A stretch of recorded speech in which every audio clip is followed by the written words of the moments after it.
स्वागत है आपका मगर न्यूज पर। आज 16 अगस्त 2022 मंगलवार का दिन। आज है भाद्रपद माह के कृष्ण पक्ष की पंचमी तिथि।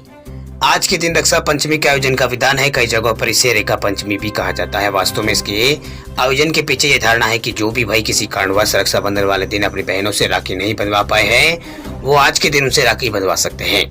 वही आज के दिन भगवान गणेश और शिव जी के भैरव स्वरूप की पूजा का विधान भी बताया गया है। रक्षा पंचमी वाले दिन ही कई जगहों पर सांपों से अपने परिवार की रक्षा के लिए सर्प पूजन भी किया जाता है। ऐसी मान्यता है कि आज के दिन सांपों की पूजा करने से वे प्रसन्न होते हैं और पूरे परिवार में से किसी भी सदस्य को सर्पदंश का भय नहीं सताता है और नकारात्मक विचारों से साधक को मुक्ति मिलती है। आइए बात करते हैं आज की ताजा खबरों की। इस अपडेट में देश भर की तमाम बड़ी और काम की खबरों के साथ ही सरकार की ओर से आज लिए गए कुछ महत्वपूर्ण फैसलों, जारी किए गए कुछ नए नियमों की।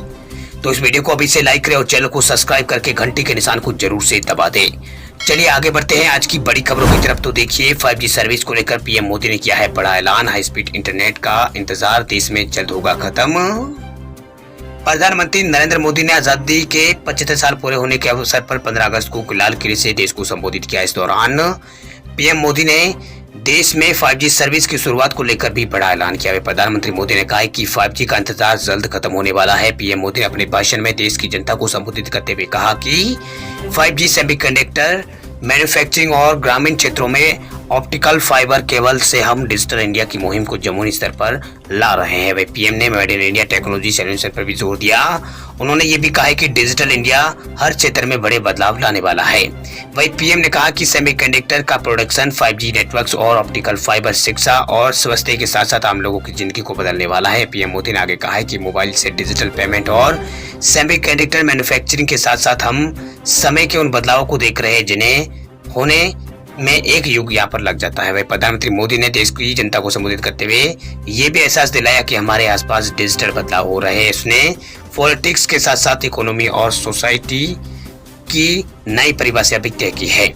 वह यूजर्स को भी 5G सर्विस शुरू होने का बेसब्री से इंतजार है। कुछ खबर यह है कि देश की दो दिग्गज टेलीकॉम कंपनियां एयरटेल और रिलायंस जियो इसी महीने के आखिर तक अपनी 5G सर्विस को रोल आउट कर सकती है। 5G सर्विसेज को ये कंपनियां शुरुआत में देश के कुछ बड़े शहरों में शुरू कर सकती है। वे कुछ दिन पहले आई एक रिपोर्ट में कहा गया कि पीएम मोदी 29 सितंबर को इंडिया मोबाइल कांग्रेस में 5G सर्विस को लॉन्च करेंगे। बात करते हैं अगली खबर की। तो पेटीएम के ग्राहकों के लिए बुरी खबर। अब पेटीएम वॉलेट से क्रेडिट कार्ड का बिल देने पर आपको देना होगा एक्स्ट्रा चार्ज। अगर आप पेटीएम यूजर्स है तो ये खबर आपके लिए बहुत ही काम की खबर। दरअसल डिजिटल पेमेंट ऐप पेटीएम ने क्रेडिट कार्ड का बिल भरने वाले लोगों को झटका देते हुए अपने वॉलेट बैलेंस से बिल भरने के शुल्क को महंगा कर दिया है। अब ग्राहकों को पेटीएम वॉलेट से क्रेडिट कार्ड के बिल पेमेंट करने पर ज्यादा शुल्क देना होगा। दरअसल पहले ग्राहकों को पेटीएम वॉलेट के जरिए क्रेडिट कार्ड के बिल पेमेंट करने पर किसी तरह का कोई शुल्क नहीं देना पड़ता था, लेकिन अब कंपनी के नियमों में बदलाव के बाद अब ग्राहकों को 10,000 रुपए से अधिक के क्रेडिट कार्ड बिल पर 1.18% जो चार्ज है वो देना होगा। ये चार्ज क्रेडिट कार्ड का बिल पेटीएम वॉलेट के जरिए पेमेंट करने पर देना होगा। अब ग्राहकों को 10,000 रुपए पर 10,118 रुपए चुकाने होंगे, यानी 118 रुपए ज्यादा यहाँ पर देने होंगे। बता दें आपको कि कस्टमर की सुविधा के लिए पेटीएम कई तरह के क्रेडिट कार्ड बिल की जो यूपीआई पेमेंट है उसका ऑप्शन मंजूरी देता है। इसमें यूपीआई, पेटीएम बैंक और पेटीएम वॉलेट बैलेंस और नेट बैंकिंग के ऑप्शन शामिल है। इसके साथ ही खास बात यह है कि अगर आप अपने क्रेडिट कार्ड के बिल का पेमेंट पेटीएम बैंक या फिर डेबिट कार्ड या फिर नेट बैंकिंग या फिर यूपीआई से करते हैं तो आपको एक्स्ट्रा चार्ज शुल्क नहीं देना होगा, लेकिन पेटीएम वॉलेट से बिल पेमेंट करने पर आपको 1.18% चार्ज देना होगा। बात करते हैं अगली खबर की। तो एसबीआई के ग्राहकों को झटका। अब महंगे हो गए होम लोन और ऑटो लोन, बढ़ गई है ईएमआई। भारतीय स्टेट बैंक के ग्राहकों के लिए 15 अगस्त से लोन जो है वो महंगा हो गया। दरअसल एसबीआई ने सोमवार से अपनी बेंचमार्क उधार दरों में 50 बेसिस पॉइंट यानी 0.5% की बढ़ोतरी कर दी है। इससे बैंक के कस्टमर के लिए लोन की ईएमआई जो है वो महंगी हो जाएगी। आपको बता दें कि आरबीआई ने अभी महीने की शुरुआत में तीसरी बार ब्याज दरों में इजाफा किया है।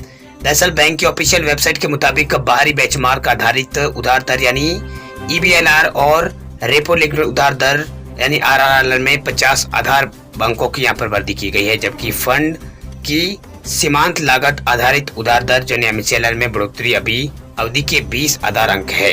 वही नई दर है जो 15 तारीख से लागू हो गई है। वही होम लोन, ऑटो लोन सहित सभी प्रकार के लोन देते समय बैंक ईबीएलआर और आरआरएल पर क्रेडिट जोखिम प्रीमियम जुड़ते हैं। वह SBI EBLR जो है वो बढ़कर अब 8.05% हो गया। वही RRR 50,000 अंकों के साथ बढ़कर 6.65% हो गया है। बात करते हैं अगली खबर की, तो PNB हाउसिंग फाइनेंस ने FD की ब्याज दरों में किया है इजाफा। भारतीय रिजर्व बैंक यानी RBI की ओर से पॉलिसी रेट बढ़ाए जाने के बाद ब्याज दरों को बढ़ाने का सिलसिला जो है वो जारी है। वे लोन की दरें बढ़ने के साथ ही बैंक फिक्स डिपॉजिट यानी FD की ब्याज दरें भी बढ़ा रहे हैं। देश के कई बैंकों ने अपनी FD रेट्स में बढ़ोतरी का ऐलान कर दिया। इस कड़ी में फाइनेंस कंपनियां भी है। अब PNB हाउसिंग फाइनेंस ने भी FD पर दिए जाने वाली ब्याज दरों में बदलाव किया है। दरअसल PNB हाउसिंग फाइनेंस का कहना है कि अब 5 करोड़ से कम के फिक्स डिपॉजिट पर कंपनी अधिकतम 7.25% का ब्याज देगी। कंपनी की जो नई दरें है वो 10 तारीख से लागू हो गई है। बात करते हैं अगली खबर की, तो सरकारी कर्मचारियों के लिए खुशखबरी, इस राज्य ने महंगाई भत्ते में 3% का किया है इजाफा।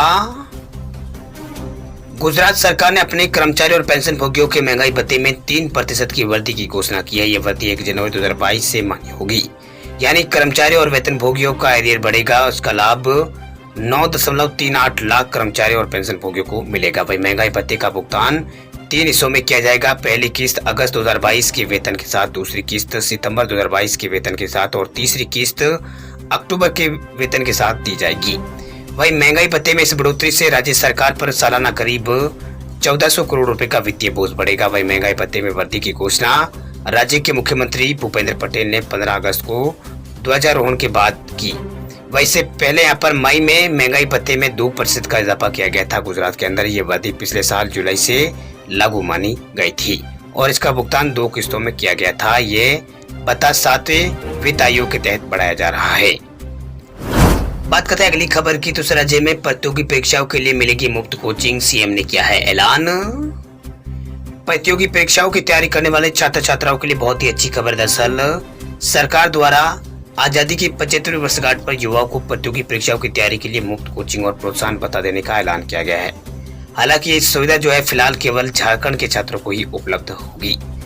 दरअसल झारखंड के मुख्यमंत्री हेमंत सोरेन ने आजादी के 75 साल पूरे होने पर राज्य के युवाओं को प्रतियोगी परीक्षाओं की तैयारी के लिए निःशुल्क कोचिंग और प्रोत्साहन भत्ता देने के लिए CM सारथी योजना का ऐलान किया है। वही रांची के मोहब्बतबाद मैदान में तिरंगा फहराने के बाद उपस्थित जनसमूह को संबोधित करते हुए उन्होंने कहा कि हमारी सरकार युवाओं के रोजगार और स्वावलंबन के लिए ठोस कदम उठा रही है। वही हेमंत सोरेन ने कहा है कि CM सारथी योजना आगामी 15 नवंबर से लागू होगी। इसका उद्देश्य युवाओं को प्रतियोगी परीक्षाओं के लिए समर्थ बनाना है। आर्थिक परेशानियों की वजह से उनकी तैयारी बाधित नहीं होगी। वही देश के प्रतिष्ठान संस्थानों में पैसा के बिना किसी छात्र की पढ़ाई न रोके, इसके लिए हम गुरुजी स्टूडेंट क्रेडिट कार्ड योजना लेकर भी आ रहे हैं। बात करते हैं अगली खबर की, तो देश में रिकॉर्ड स्तर पर पहुंची है खाद्य तेलों की मांग। 1 महीने में 30% से अधिक हुई है बढ़ोतरी। देश में खाद्य तेलों की मांग रिकॉर्ड स्तर पर दर्ज की गई है। देश के अंदर खाद्य तेलों की मांग में हुई बढ़ोतरी का आलम यह है कि बीते 1 महीने में 30% की बढ़ोतरी यहाँ पर दर्ज हुई है। वही माना जा रहा है कि खाद्य तेलों की मांग में आई बढ़ोतरी त्योहारों की वजह से है। असल में अगस्त में रक्षाबंधन का त्योहार था, जबकि इस बार अक्टूबर में ही दिवाली है। ऐसे में देश के अंदर दीपावली के लिए तैयारियां रक्षाबंधन के साथ शुरू हो गई है। वही नतीजतन देश के अंदर खाद्य तेलों की मांग में रिकॉर्ड बढ़ोतरी दर्ज की गई है। वही अखिल भारतीय खाद्य तेल व्यापारी महासंघ के राष्ट्रीय उपाध्यक्ष और competition of all India trades यानी गेट के महानगर मुंबई के प्रांत के अध्यक्ष शंकर ठक्कर ने बताया कि जुलाई 2022 में भारत ने 12.05 लाख टन खाद्य तेल आयात किया था, जबकि जून 2022 में देश के अंदर 9.41 लाख टन खाद्य तेल आयात किया गया था। इसी तरह 1 महीने में खाद्य तेल की मांग में 30% की अधिक बढ़ोतरी यहाँ पर हुई है। बात करते हैं अगली खबर की, तो बैंक खाताधारकों के लिए जरूरी खबर। RBI ने इस बैंक का रद्द कर दिया है लाइसेंस, अब नहीं मिलेंगे पैसे। बैंकों में खाता रखने वाले लोगों के लिए जरूरी खबर। दरअसल रिजर्व बैंक ऑफ इंडिया ने एक और बैंक का लाइसेंस कैंसिल कर दिया। दरअसल RBI के इस कदम के बाद बैंक ग्राहकों का पैसा बैंक में अटक गया है। दरअसल RBI ने बताया है कि बैंक इस समय सभी डिपोजिटर्स का पैसा वापस देने की स्थिति में नहीं है। आपको बता दें कि महाराष्ट्र के पुणे स्थित रुपया कोऑपरेटिव बैंक का लाइसेंस अभी कैंसिल हो गया है। वही बैंक को अब 6 हफ्ते बाद यानी 22 सितंबर 2022 तक अपना कारोबार बंद करना है। दरअसल रिजर्व बैंक ने एक बयान जारी कर कहा है कि अगर रुपया कोऑपरेटिव बैंक को अपने बैंकिंग कारोबार को बढ़ाने की अनुमति मिलती है, तब वह सभी के पैसे वापस करने की स्थिति में नहीं है। वह आरबीआई ने कहा है कि बैंक आज से 6 हफ्ते के बाद बैंकिंग कारोबार करना बंद कर देगा। वह आरबीआई ने कहा है कि बैंक को बैंकिंग के कारोबार के संचालन से प्रतिबंधित कर दिया जाएगा, जिसमें अन्य बातों के अलावा जमा की स्वीकृति और जमा की चुकौती भी यहाँ पर शामिल है। आपको बता दें कि अब से इस बैंक से ना किसी प्रकार के ग्राहकों को पैसा जमा यहाँ पे ये बैंक जो है वो ग्राहकों को किसी प्रकार का पैसा जमा कर सकेगा, ना ही उनके पैसे वापस कर सकेगा। इसके अलावा बैंक किसी भी तरह का लोन भी यहाँ पर अब नहीं दे पाएगा, इसलिए आरबीआई ने इस बैंक का जो लाइसेंस है वो रद्द किया है।